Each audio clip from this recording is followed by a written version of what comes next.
Entre lui et les petits, il y a une merveilleuse réciprocité d'amour.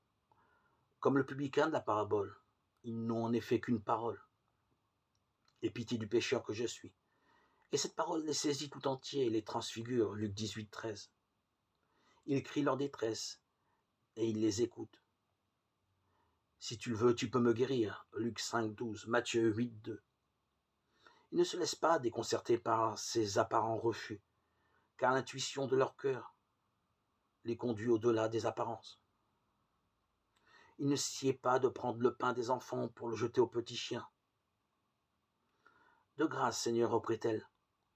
Aussi, bien les petits chiens mangent-ils des miettes qui tombent de la table de leur maître. Matthieu 15, 26, 28.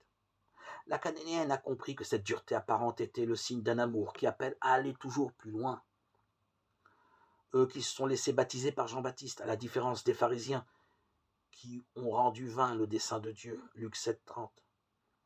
Ils jubilent de découvrir sur eux le regard de miséricorde qui les justifie. Ces pauvres, ces petits sont naturellement accordés au paradoxe du royaume.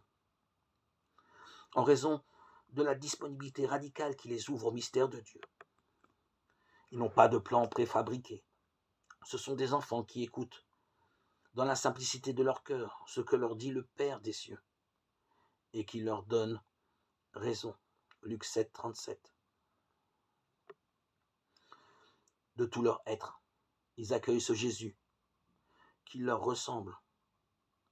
N'est-il pas le petit par excellence, le Messie humble et miséricordieux, plein de douceur et de compassion, qui a lié toute sa vie aux pauvres? Je suis doux et humble de cœur.